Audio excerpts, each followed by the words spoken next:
¿Es cierto? ¿Es falso o es impreciso? Ya estamos con Paulina Allende Salazar, que nos ayuda a develar los temas que van circulando en redes sociales, Paulina, y saber precisamente en qué categoría caen, pues. Así es. Ha habido una guerra de opiniones a propósito de estos famosos túneles sanitarios, que si sirven, que si no sirven, si terminan con el COVID o no. Y hoy día están en hospitales, están en cárceles, están en las puertas de los moles. En empresas. Y las opiniones al respecto han ido variando. Si vemos las primeras publicaciones, nos vamos a dar cuenta que la gente está muy confundida. O sea, están los que están felices y piden en las puertas de los hospitales, están los que las quieren en las ferias, están los que dicen que estos no están aprobados por el Servicio de Salud y que por favor no sigan siendo populistas, y están los que dicen que no entienden nada. Quisimos hablar con expertos. Quiero que usted mismo los oiga.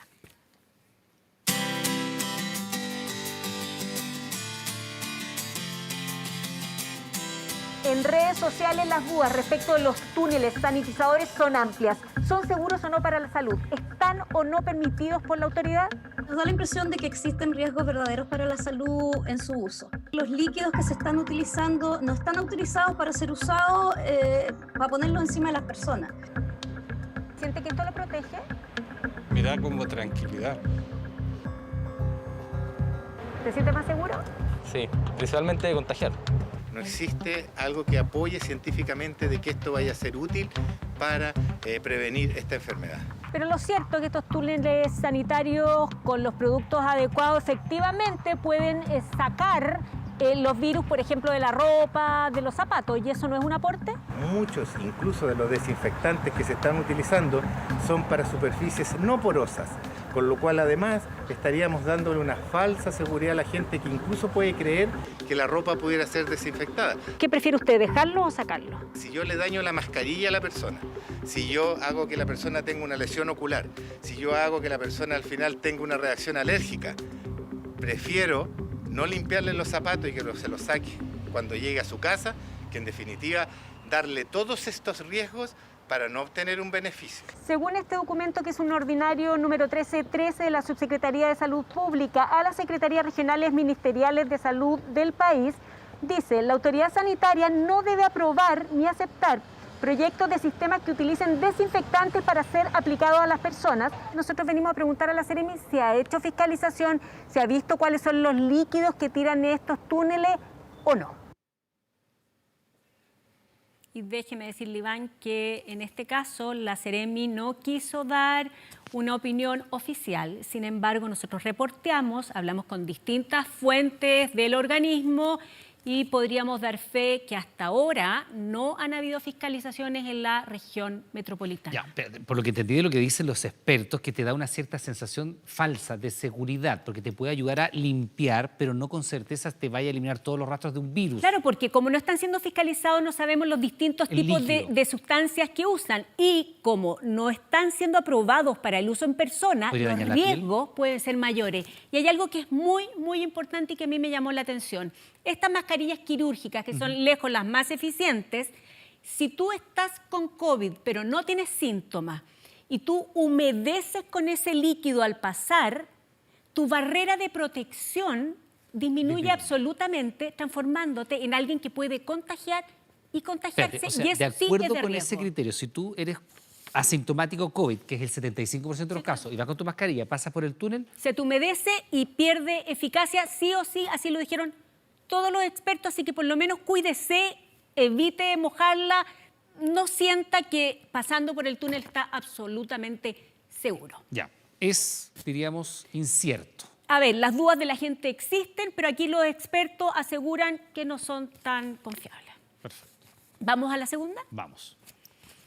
Hace menos de una semana, esta publicación de una periodista y académica muy reconocida, la verdad que despertó muchísima suspicacia, así que por favor tomen atención que no es un tema tan fácil.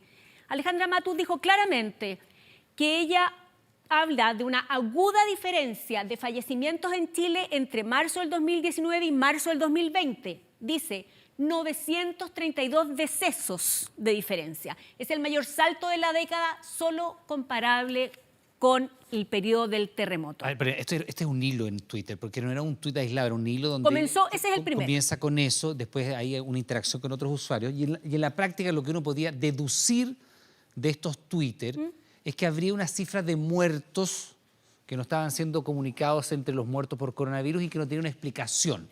Este llamado, además que una persona reconocida, efectivamente generó muchísimas suspicacias cuando ella habla de 932 decesos más. ¿Qué hicimos?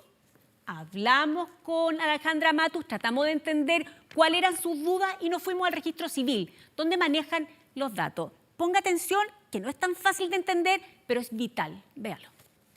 Tú señalas una diferencia entre el año 2019 y el año 2020 de 932 muertes inscritas en el registro civil. Empecé con esta inquietud por las publicaciones que se han hecho en los diarios más importantes del mundo comparando número de muertes absolutas en el periodo en que se inicia el COVID y los mismos periodos en años anteriores. Y se ha concluido que hay un gap bastante marcado en distintos países. Y la pregunta era, ¿qué pasa en Chile?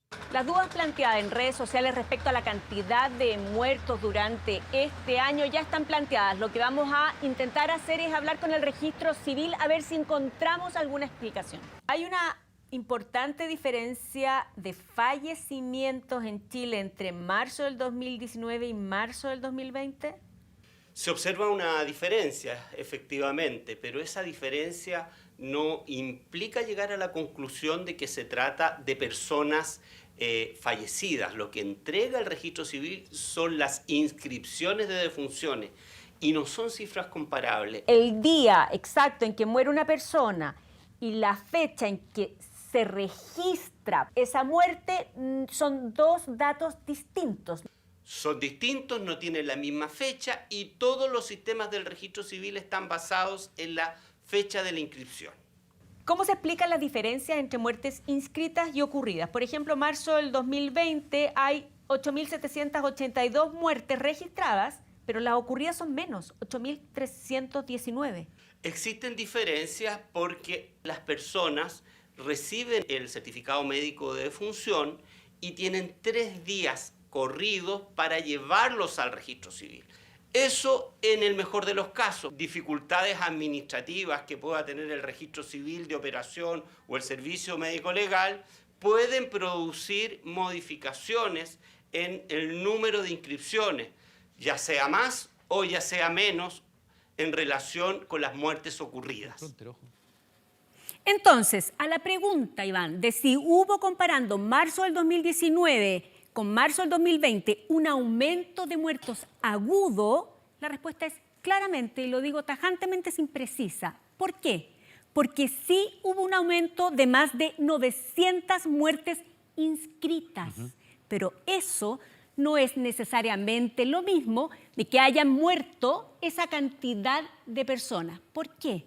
Porque con respecto al dato que hoy día se maneja, las cifras que hoy día se manejan respecto de las personas que efectivamente murieron en marzo hasta aquí, es absolutamente menor. Bueno, de hecho, el ministro Mañalich, cuando sale a responder, porque tuvo que responder sobre esto, se le pregunta sobre esta materia, él dice que hay una cuestión metodológica básica, que en este marzo hay un lunes más, que es cuando más se notifican e inscriben las defunciones, los días lunes.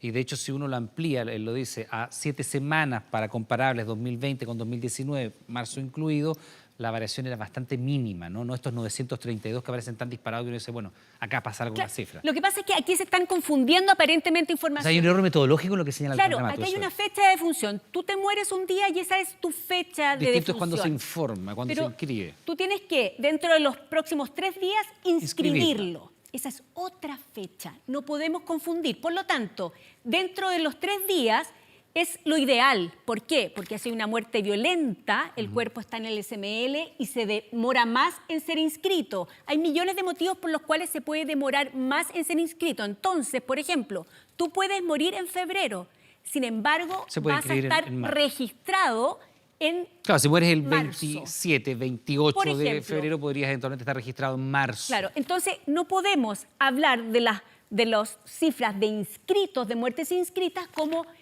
muertos efectivamente. Ahora, el tener cifras altas de inscritos, si uno ve las cifras, yo estuve revisando mucha documentación, es algo que pasa. Por ejemplo, en enero de este año hubo una diferencia de 668 muertes con el año anterior. O sea, ocurre que en cifras de inscritos se den estos gaps. Lo importante es mirarlo con un poquito más de distancia. Ya. En el contexto en que esto se publica, porque esto lo hace Alejandra Matus en plena crisis de la pandemia, cuando se estaba cuestionando eventualmente la metodología, la manera de informar los fallecidos, recuperados, en fin, sobre el coronavirus, daba la impresión de que estos fueran muertos que eventualmente podrían ser por coronavirus y que nos estaban informando. Esa era la sensación, esa es la suspicacia. Y frente a eso uno tiene que decir que esto es impreciso. Es absolutamente impreciso y efectivamente las muertes inscritas aumentaron, pero hoy día las cifras no pueden decirse con certeza que las muertes ocurridas durante marzo hayan aumentado de esa manera. Perfecto. Vamos entonces ahora con la tercera. Esto lo vimos en todas partes. El gobierno compró en dinero, pagó alrededor de 8.900 millones de pesos en marzo por un kit para hacer pruebas de COVID-19. La famosa tórula que se introduce por la fosa nasal. Al ratito, apenas llegaron las primeras tórulas, aparecieron estos mensajes. Dicen, las tórulas son rígidas, no sirven. Las tórulas del envoltorio celeste son enormes. ¿Es cierto? ¿Es falso? ¿Es impreciso que no eran adecuadas? Mire esto. Entendemos que ustedes vendieron 1 millón de estos kits al MinSal, ¿es así? Sí. Nosotros tenemos una entrega diaria aproximada entre los 8.000 a las 10.000 unidades diarias. En las redes sociales apareció una alerta respecto de la calidad de los dispositivos para toma de muestra COVID-19. Vamos a hacer un análisis a ver qué hay de cierto, falso o impreciso en todo esto. Es una tórula rígida, no tiene una zona más delgada, que es la que permite que sea flexible y que acceda más fácilmente a la nasofaringe. Pero esta es una tórula muy gruesa, no es recomendada. No es precisa para la muestra nasofaringea. Esta tórula sirve para mayores de 15 años. ¿La toma de muestra con esta tórula puede ser ineficiente, ineficaz para diagnosticar el COVID-19? Podría eventualmente generar falsos negativos. ¿Cuántas tórulas de ese tipo más rígidas alcanzaron a entregar? Se entregaron aproximadamente unos 60.000 kits con esa tórula. Y actualmente ya tenemos acá en el país la tórula nasofaringea más amigable que se puede usar inclusive con infantes. Hasta allí los expertos lo tienen clarísimo. Dicen que la primera tórula que llegó, la verdad, no cumplía con los requerimientos que ellos necesitan para hacer bien el muestreo. Es tan así que en el mismo ministerio nos hacen una apreciación y nos dicen que lo que ellos recibieron, lo que ellos... mira, lo voy a leer textualmente. Dice, desde el MinSal se ordenó la compra de kits que incluían tórulas flexibles. Sin embargo, dado la dificultad mundial para acceder a diferentes insumos y reactivos de laboratorio, llegó un porcentaje menor de kits con tórulas rígidas. Por tanto, se acordó con el proveedor para que éste adquiriera tórulas más flexibles, lo que ya está siendo utilizado en el país. O sea, es cierto, es verdadero, las primeras 60.000 tórulas son estas. Rígidas que no cumplen con los estándares. Semiflexibles dicen, pero imagínense esto para poder hacer una prueba. La toma de muestra que tienen que poner la fosa. Ahora, el compromiso, Iván, es que las 940.000 restantes, y nosotros vamos a tener que estar atentos con eso, tiene que ser como esta. Eso nos están prometiendo, así. Flexible, entonces la muestra va a ser la adecuada. ¿Y las que se tomaron con esas tórulas que son más rígidas, dan estos falsos negativos? Los expertos dicen que puede aumentar el riesgo de falso negativo. Ahora, es importante decir algo, no habían sí, la explicación del Ministerio es que había una escasez mundial y dado eso se incorporaron estas 60.000 que son menos flexibles, que es más gruesa, incluso más compleja de introducir y por ende te da más falso positivo. Y había que empezar a hacer muestreos porque si algo nos ha distinguido es que hemos estado realizando hartos testeos. O sea, un mal menor, efectivamente se partió con un mal menor, pero hoy día estas son las que están ocupándose y usted...